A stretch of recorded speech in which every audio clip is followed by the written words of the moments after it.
Hello everyone, this is Surabhi. Welcome to study hacks. कैसे हो सब? आई होप आप लोग सब ठीक है, अपनी स्टडी को अच्छे तरीके से कवर अप कर रहे हैं। डिस्कशन जो रहेगा आज का वो काफ़ी ज़्यादा इंपॉर्टेंट होने वाला है। 15 जनवरी का डिस्कशन मैं आपके सामने यहाँ पे डिस्कस करूँगी, जो काफ़ी ज़्यादा इंपॉर्टेंट होगा और मोस्ट इंपॉर्टेंट टॉपिक्स जो हैं वो आज के लेक्चर में मैं डिस्कस करूँगी। और साथ ही साथ कुछ इंपॉर्टेंट क्वेश्चंस जो हैं जो हाल ही के एग्जाम्स में पूछे गए हैं उसके बारे में भी हम नज़र डालेंगे। तो आइए पहले क्वेश्चन देख लेते हैं हम। इंडो पाक वॉर 1971 जब हुई थी, जब वेस्ट पाकिस्तान और ईस्ट पाकिस्तान, ठीक है, जो ईस्ट पाकिस्तान को उसको बांग्लादेश बनाने के लिए जो वॉर जो थी वो हुई इंडिया और पाकिस्तान के बिटवीन 1971 में। उस टाइम आर्मी के चीफ कौन थे ये आप लोगों ने बताना है, ठीक है। तो इसका आंसर जो है कमेंट बॉक्स में ज़रूर दीजिएगा। नेक्स्ट क्वेश्चन है, फेमस जो मीनाक्षी टेम्पल है वो कहाँ पे लोकेटेड है, ये आप लोगों को बताना है। उज्जैन, वाराणसी, मदुरई या रामेश्वरम। होली बुक जो है पेरिस की वो कौन सी है? Bible, Jain Avesta, Quran, Guru Granth Sahib. कौन सा विटामिन जो है, जो डेफिशिएंसी जो रहती है, जो जर्म्स में ब्लीडिंग वगैरह जैसे होने लग पड़ती है ना, ठीक है, तो वाउंड्स, एचिंग लिम्स जो है वो किस डेफिशिएंसी यानी कि किस विटामिन की कमी से ये बीमारी जो है वो देखने को मिलती है? Vitamin A, vitamin B, vitamin C या फिर विटामिन डी। आप लोगों को इसका आंसर देना है, ठीक है। यूनाइटेड नेशन यानी कि यूएन के जो हेडक्वार्टर्स हैं वो कहाँ पे लोकेटेड है? वेनिया, न्यूयॉर्क, पेरिस या ज़ूरिच में। मेजर सोर्स जो है फ्रेश वाटर का हमारी कंट्री में वो कौन से पानी को माना गया है? ओशियन वाटर को, रिवर वाटर को, पॉन्ड वाटर को या ग्राउंड वाटर को? तो ये क्वेश्चन है कुछ आपके सामने, तो इसके आंसर्स जो है कमेंट बॉक्स में ज़रूर दीजिएगा और साथ ही आप लोगों की रिवीजन भी हो जाएगी। ये हाल ही के एग्जाम्स में कुछ क्वेश्चंस जो हैं वो पूछे गए हैं जो काफ़ी ज़्यादा इंपॉर्टेंट है। नेक्स्ट चलते हैं, यहाँ पे एक पर्टिकुलर डे के बारे में बात की जा रही है, Indian army day. Indian army day जो है एवरी ईयर 15 जनवरी को हमारी कंट्री में सेलिब्रेट किया जाता है और इस साल का जो आर्मी डे हम सेलिब्रेट कर रहे हैं वो 74th इंडियन आर्मी डे जो है हम अपनी कंट्री में सेलिब्रेट कर रहे हैं, ठीक है। तो ऑनर हम यानी कि एक रिस्पेक्ट रहती है इंडियन आर्मी, नेवी और एयरफोर्स के जो जवान हैं जो हमारी सुरक्षा के लिए तैनात हैं, उनके लिए हमारे दिल में जो रिस्पेक्ट है वो बरकरार रहे, इसलिए इंडियन आर्मी डे जो है हम सेलिब्रेट करते हैं। जनरल के एम करियप्पा जो थे ये पहले फर्स्ट इंडियन थे जिनके द्वारा आर्मी चीफ का जो चार्ज जो था वो संभाला गया, ठीक है, आफ्टर इंडिपेंडेंस 1949 में। और इनके द्वारा यानी कि इनसे पहले कौन थे आर्मी के जो चीफ थे वो थे general sir Francis Robert Roy butcher, ठीक है। तो नाम याद रखिएगा, पहले जो थे जनरल के एम करियप्पा बने, उनसे पहले कौन थे? General sir Francis Robert Roy butcher, और ये लास्ट इंग्लिश कमांडर थे हमारे नेशन की आर्मी के। और साथ ही साथ इम्पॉर्टेंट ये है 2020 में कैप्टन तानिया शेरगिल जो थी ये फर्स्ट फीमेल ऑफिसर बनी जिनके द्वारा कमांड संभाली गई आर्मी डे परेड की, ठीक है। 26 जो जनवरी है रिपब्लिक डे पे जो परेड होती है, ठीक है, इंडिया गेट पे, तो वहाँ पे जो परेड थी तो इनके द्वारा तानिया शेरगिल के द्वारा तो आर्मी की जो कमांड थी, परेड कमांड थी, वो संभाली गई, ठीक है। तो ये इंपॉर्टेंट है, ये भी आपसे पूछा जा सकता है। तो आई होप आपको ये डे जो है इससे रिलेटेड कोई भी अगर डाउट होगा तो प्लीज़ कमेंट बॉक्स में ज़रूर बताइएगा। नेक्स्ट यहाँ पे बात की जा रही है, काफ़ी ज़्यादा इंपॉर्टेंट है। अनदर स्टेट्स में कई सारे आपको इंटर स्टेट वाटर डिस्प्यूट्स देखने को मिलते हैं।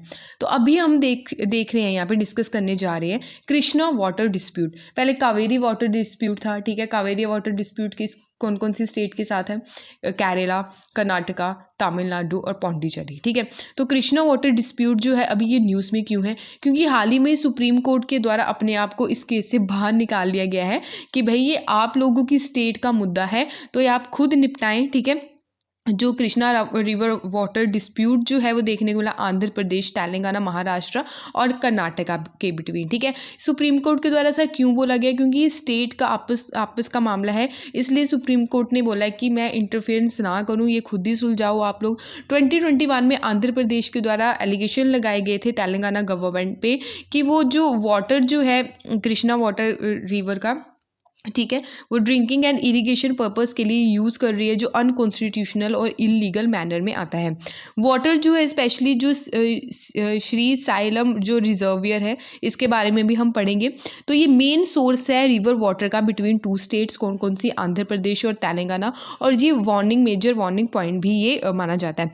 आंध्र प्रदेश प्रोटेस्ट करता है अगेंस्ट तेलंगाना के अगेंस्ट, क्योंकि वो यूज़ कर रहा है श्री साई सेलम जो रिजर्वियर वाटर है स्पेशली पावर जनरेशन के लिए। श्री साई सेलम रिजर्वियर जो है ये कंस्ट्रक्ट किया गया है अक्रॉस कृष्णा रिवर के across in the Andhra Pradesh, और ये लोकेटेड कहाँ पे है, नल्लामला हिल्स पे लोकेटेड है। काफ़ी ज़्यादा इंपॉर्टेंट है ये, तो ये याद रखिएगा, ये पॉइंट इंपॉर्टेंट है। ओके, तो कंटेंडेंट जो है, फर्दर कंटेंडेंट जो है तेलंगाना के द्वारा रिफ्यूज़ किया गया कि जो डिसीजन जो लिया गया था अपेक्स काउंसिल के द्वारा कॉन्स्टिट्यूट किया गया था under Andhra Pradesh reorganisation act 2014, क्योंकि 2014 में रीऑर्गेनाइजेशन एक्ट लाया गया, आंध्र प्रदेश से तेलंगाना को अलग किया गया और एक न्यू स्टेट निकल के आया। ठीक है, तो अभी भी जो है ये डिस्प्यूट्स जो है कृष्णा रिवर के ऊपर दोनों स्टेट्स के बिटवीन देखने को मिलता है।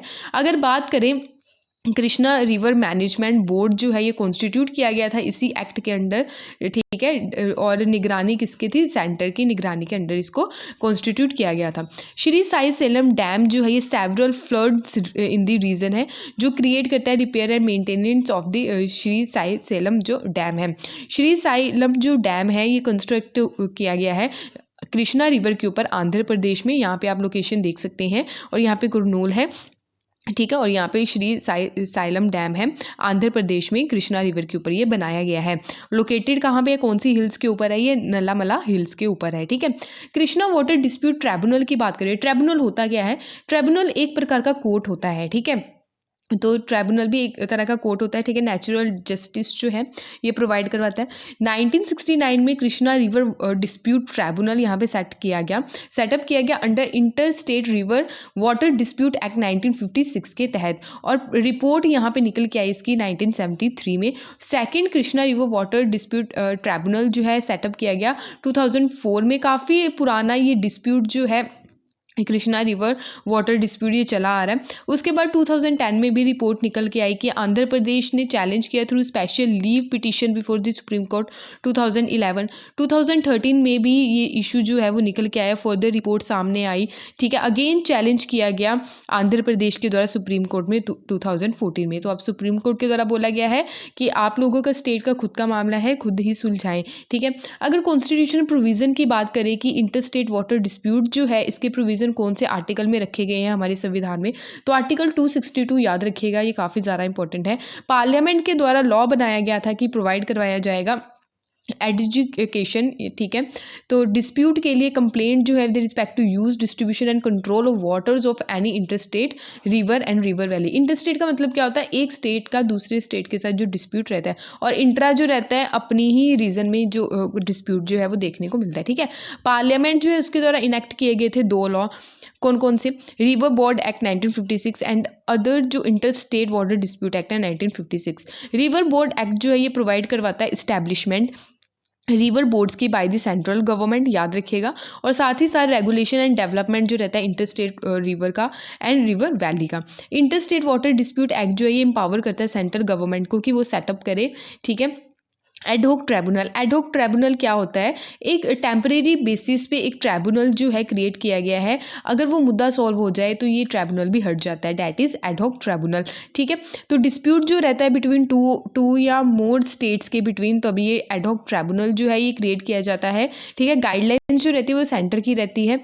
ठीक है, इंटर स्टेट रिवर और रिवर वैली, यहाँ पे सुप्रीम कोर्ट ना ही अदर कोर्ट जो है जुरिडिक्शन यानी कि ये हियरिंग सुनेगा। ठीक है, एनी वाटर डिस्प्यूट अगर देखने को मिलता है किसी भी स्टेट का आपस में। ओके, तो आई होप आपको ये सारी चीज़ें क्लियर हुई होंगी। अब कृष्णा रिवर के बारे में हम कुछ इंपॉर्टेंट फैक्ट्स जान लेते हैं।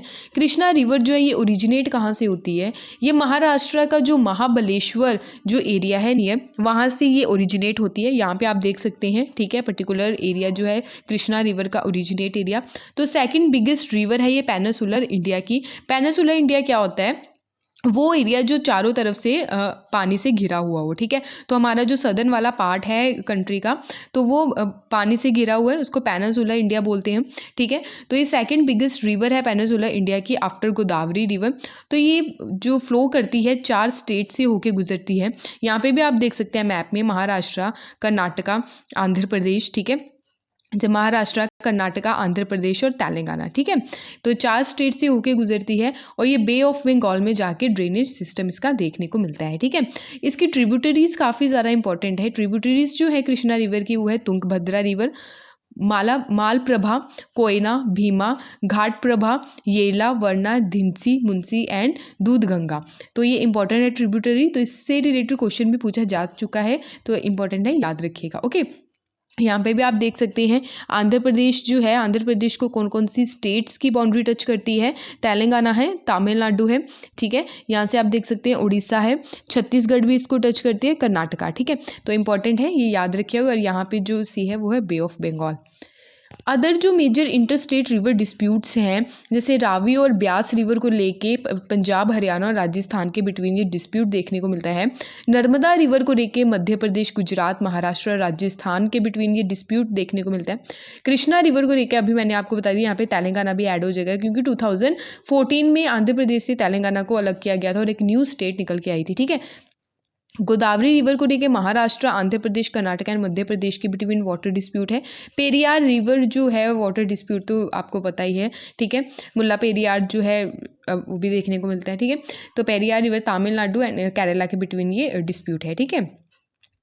नेक्स्ट यहाँ पे बात की जा रही है इंडिया अपील्स एट WTO। अभी इंडिया के द्वारा अपील की गई है WTO में, क्योंकि हमारी कंट्री के खिलाफ यहाँ पे एक केस निकल के आया, ठीक है। हमारी कंट्री के अगेंस्ट यहाँ पे एक केस जो है, यानी कि एलिगेशंस लगाए गए अलग अलग कंट्रीज़ के द्वारा कि हम जो है शुगर और शुगर के इनके जो प्राइस हैं वो काफ़ी सस्ते बेच रहे हैं अपनी मार्केट में ही। तो उनके जो अनदर कंट्रीज़ के जो शुगर है, शुगर के जो प्रोडक्ट्स हैं, ठीक है, तो वो महंगे हैं, तो लोग उसको ख़रीद नहीं रहे हैं, तो उनको लॉस हो रहा है अनदर कंट्रीज़ को। तो रिसेंटली ही इंडिया के द्वारा अपीलेट की गई है against ruling of the world trade organisation, ठीक है।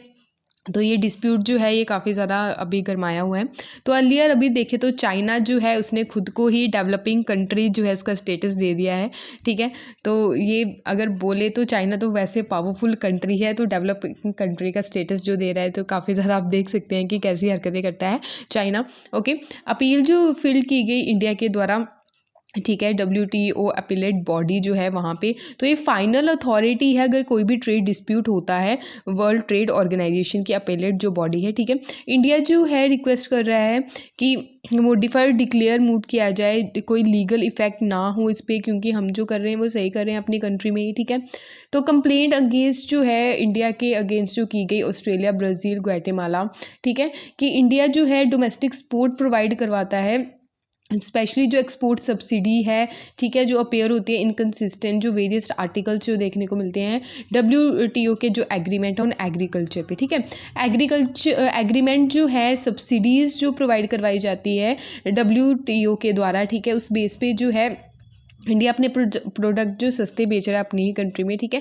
तो काउंटरवेलिंग मेजर जो है आर्टिकल जो 16 के तहत जो कंसर्न सब्सिडीज़ दी गई है वर्ल्ड ट्रेड ऑर्गेनाइजेशन के द्वारा, जैसे गैट जिसको हम बोलते हैं, इसके बारे में भी हम जानेंगे। तो 10% सब्सिडीज़ प्रोवाइड करवाई गई है total value of sugar cane production पे, ठीक है। पैनल जो है ये सेटअप किया गया था dispute settlement body of world trade organisation, clear. अभी हम बात करते हैं गैट के बारे में, यानी कि पहले WTO को गैट के नाम से जाना जाता था, जिसकी फुल फॉर्म है journal agreement on tariff and trade. काफ़ी ज़्यादा इंपॉर्टेंट है ये, इससे रिलेटेड क्वेश्चन पूछा जा चुका है पास्ट में। तो गैट जो है इसका ओरिजिनेट कब हुआ, मतलब यानी कि इसका जो नामकरण आप बोल सकते हैं 1944 में ही ब्रेटन वुड्स कॉन्फ्रेंस के तहत इसका जो है इसके बारे में बातें की गई थी, जब world war second, post world war second, यानी कि वर्ल्ड वॉर सेकंड जब ख़त्म हुई थी 1939 से 1945 तक इसका टाइम पीरियड रहा, ठीक है। फाइनेंशियल सिस्टम जो इस्टेब्लिश किया गया 2 की इंस्टीट्यूशंस, जैसे इंटरनेशनल मॉनेटरी फंड, यहाँ पे ब्रेटन वुड्स 1944 में जो है 2 इंस्टीट्यूशन इस्टेब्लिश किए गए, इंटरनेशनल मॉनेटरी फंड और वर्ल्ड बैंक। तो गैट जो है ये साइन किया गया 23 कंट्रीज़ के द्वारा जिनेवा में। 1947 में ये फोर्स में आया। 1 जनवरी 1948 में कुछ जो है फॉलोइंग जो पर्पस है यहाँ पे प्रपोज किए गए, जैसे phase out use of import quota यहाँ पे रहेगा, टैरिफ जो है वो रिड्यूस किया जाएगा, टैक्स जो है अनदर कंट्री में इसके तहत रिड्यूस किया जाएगा, गैट जो है ये ओनली मल्टीलेटरल इंस्ट्रूमेंट है, गवर्न किया जाता है इंटरनेशनल ट्रेड जो रहता है अनदर कंट्रीज़ में। 1948 में जो है ये पिक्चर में आया। फिर वर्ल्ड ट्रेड ऑर्गेनाइजेशन यानी कि इसका नाम रखा गया 1995 में। प्रोविजंस जो है 1947 में इनकॉर्पोरेट किए गए गैट ऑफ 1994 में, ठीक है। तो ये उरुग्वे राउंड जो था गैट का कंडक्ट हुआ 1987 से 1994 में। तो न्यू जो है नाम निकल के आया वर्ल्ड ट्रेड ऑर्गेनाइजेशन माराकश एग्रीमेंट के तहत, ओके। 1995 इसका फाउंडेशन टाइम है। हेडक्वार्टर इसके जिनेवा स्विट्ज़रलैंड में। आज के टाइम में टोटल मेंबर्स जो हैं 164 हैं। ऑफिशियल लैंग्वेज जो यहाँ पे यूज़ की जाती है इंग्लिश, फ्रेंच और स्पेनिश। तो आई होप आपको ये सारी चीज़ें क्लियर हुई होंगी। नेक्स्ट यहाँ पे जो बात की जा रही है पंडित मुना शुक्ला के बारे में। हाल ही में इनकी डेथ हुई है, ठीक है। तो ये पंडित शुक्ला जो थे, मुना शुक्ला, ये फेमस कथक डांसर थे, ठीक है। कथक जो है एक क्लासिकल डांस फॉर्म है। तो जितने क्लासिकल डांस फॉर्म्स हैं उसके बारे में भी हम जानेंगे, ठीक है। तो डांस जो ड्रामा शान मुगल, इंद्र सभा, अमीर खुसरो, अंगम मुक्ति, अवनिशा बहार, तारक तक, ठीक है, क्राउच, बुद्ध, धुनी अमंग अदर्स में इनके द्वारा क्या किया गया, परफॉर्मेंस किया गया, ठीक है। इनके ऊपर काम किया गया, वर्क किया गया पंडित मुना शुक्ला जी के द्वारा। इनका जो कंट्रीब्यूशन रहा, इनको बहुत सारे अवार्ड्स भी मिल चुके हैं, जैसे कि संगीत नाटक अकेडमी अवार्ड 2006 में, साहित्य कला परिषद अवार्ड 2003 में, सरस्वती सम्मान 2011 में। वर्ड जो है कथक, ये ड्राइव कहाँ से होता है, वर्ड कथा से। कथा जो रहती है ना, जो भगवान जी की कथा सुनाई जाती है, वहाँ से ये कथक वर्ड जो है निकल के आया। कथा का मीन्स क्या रहता है, स्टोरीज। प्राइमरी जो परफॉर्म किया जाता है स्पेशली नॉर्दर्न इंडिया में परफॉर्म किया जाता है, ठीक है। जैसे टेम्पल में किया जाता था, विलेज परफॉर्मेंस देखने को मिलती थी, छोटी छोटी जो स्टोरीज रहती थी भगवान के ऊपर, ठीक है। तो उनके ऊपर बेस्ड जो था ये नृत्य किया जाता था, और ये क्लासिकल डांस फॉर्म भी है, ठीक है, one of the classical dance form. Kathak जो है ये इवॉल्व हुआ 15 यानी कि इमर्ज हुआ 15 और 16 सेंचुरी में, ठीक है। स्पेशली जब स्प्रेड हुआ भक्ति मूवमेंट, क्लियर। तो राधा कृष्ण जी के जो स्टोरीज थी उनके ऊपर बेस है, जैसे कि रासलीला, ठीक है। तो मुगल एम्परर और उनके नोबल्स जो थे, कथक उनके जैसे पूरी सभा रहती है वहाँ पे कथक परफॉर्म किया जाता था, ठीक है।